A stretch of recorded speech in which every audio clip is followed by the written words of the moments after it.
ഇനി വിരുന്നാരൊക്കെ വന്ന വളരെ പെട്ടെന്ന് തന്നെ ഇറച്ചിയും കോഴി ഒന്നുമില്ലാതെ തന്നെ ഒന്നും വയറ്റാതെ തന്നെ ഉണ്ടാക്കാൻ പറ്റുന്ന റെസിപ്പിയാണ് ഇന്നത്തെ കാണിക്കാൻ പോകുന്നുള്ളത്. അപ്പോൾ നമുക്ക് ബ്രെഡും മുട്ടയും ഉണ്ടെങ്കിൽ വളരെ പെട്ടെന്ന് തന്നെ സിമ്പിളായിട്ട് ഉണ്ടാക്കാൻ പറ്റും. ഓക്കെ, അപ്പോൾ എങ്ങനെയാണ് ഉണ്ടാക്കുന്നത് ഒന്ന് കണ്ടിട്ട് വരാം.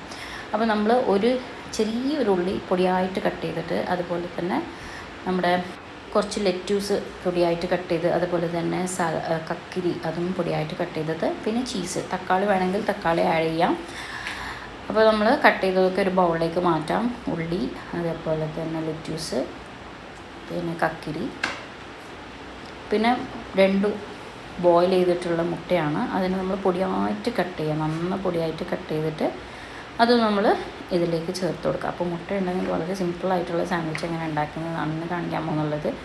അപ്പോൾ നമ്മൾ ആദ്യം നീളത്തിൽ കട്ട് ചെയ്യുക. കട്ട് ചെയ്തിട്ട് അതിനെ പൊടിയായിട്ട് കട്ട് ചെയ്തിട്ട് നമ്മൾ എന്ത് ചെയ്യുക, ഈ നമ്മൾ എല്ലാം ഇട്ട് വെച്ചിട്ടുള്ള വെജിൻ്റെ കൂടെ ഇട്ട് കൊടുക്കാം. നിങ്ങൾക്ക് വേണമെങ്കിൽ ക്യാപ്സിക്കം ചേർക്കാം, കോൺ ചേർക്കാം, എല്ലാ വെജസും നിങ്ങൾക്ക് ചേർക്കാൻ പറ്റും കേട്ടോ. അപ്പോൾ അത് പൊടിയായിട്ട് കട്ട് ചെയ്തിട്ടുണ്ട്. അപ്പോൾ നമ്മൾ ഇതും കൂടി നമ്മൾ നേരത്തെ കട്ട് ചെയ്തിട്ടുള്ളതിലേക്ക് ആഡ് ചെയ്ത് കൊടുക്കാം. ഇനി കുറച്ചധികം മയോണൈസ് ചേർത്ത് കൊടുക്കാം കേട്ടോ. മയോണൈസിലാണ് നമ്മുടെ ഇതിൻ്റെ കൂട്ട് റെഡിയായി കിട്ടുന്നുള്ളത്. അപ്പോൾ ഞാനിവിടെ റെഡിമെയ്ഡ് ആയിട്ടുള്ള മയാണ് വാങ്ങിച്ചിട്ടുള്ളത്. വീറ കമ്പനിയാണ്, നല്ലതുണ്ട്. റെഡിയായിട്ട് വാങ്ങുന്നുള്ളത് വീറ എന്ന കമ്പനി എടുത്തെങ്കിൽ പെർഫെക്റ്റായിട്ട് കിട്ടും കേട്ടോ. ഇനി നമുക്ക് കെച്ചപ്പ് ചേർത്ത് കൊടുക്കാം. ഇനി ആവശ്യത്തിനുള്ള ഉപ്പ് ചേർത്ത് കൊടുക്കാം. ഉപ്പ് നോക്കി ചേർത്താൽ മതി, ഉപ്പ് ചേർത്ത് കൊടുക്കുക. പിന്നെ എരിവിനനുസരിച്ചിട്ടുള്ള കുരുമുളക് പൊടി, ചില്ലി ഫ്ലെക്സ് വേണമെങ്കിൽ നിങ്ങൾ ചില്ലി ഫ്ലെക്സ് ചേർക്കാം. എൻ്റെ കയ്യിൽ ചില്ലി ഫ്ലെക്സ് ഇല്ലാത്തതുകൊണ്ട് മാത്രമാണ് ഞാൻ സ്കിപ്പ് ചെയ്തിട്ടുള്ളത്. ഇനി നമുക്കത് ഫുള്ളായിട്ടൊന്ന് മിക്സ് ചെയ്തെടുക്കാം. ഇനി ബ്രെഡ്, നമ്മൾ എത്രയാണോ ബ്രെഡ് വേണ്ടത് അത്ര ബ്രെഡ് ഇതേപോലെ നിരത്തി കൊടുക്കുക. ഇനി അതിൻ്റെ മേലെ ഒരു ചീസ് വെച്ച് കൊടുക്കാം. അപ്പോൾ ഞാൻ സ്ലൈസ് ചീസാണ് എടുത്തിട്ടുള്ളത്. നിങ്ങൾക്ക് നിങ്ങളുടെ കയ്യിൽ ഏതാണോ ഉള്ളത് അത് നിങ്ങൾക്ക് ചീസായിട്ട് ചേർക്കാം കേട്ടോ.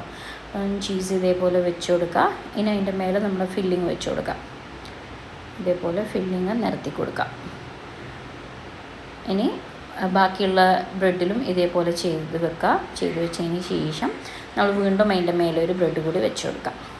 കഴിഞ്ഞു. ഇത്ര സിമ്പിളാണ്, ഇത്രയേ ഉള്ളൂ. ഇനി നമ്മളൊരു പാൻ എടുക്കാം. ഞാൻ ഗീയോ ഓയിലോ ഒന്നും തേച്ചിട്ടില്ല, ജസ്റ്റ് വെച്ച് കൊടുത്താൽ മാത്രമാണ്. ഞാൻ ലോ ഫ്ലെയിമിൽ വെച്ചിട്ട് തിരിച്ചും മറിച്ചും ഇട്ടിട്ട് നമ്മൾ ചീസൊന്ന് മെൽട്ടായിട്ട് വരുന്നവരെ മാത്രമാണ് വെച്ചിട്ടുള്ളത്.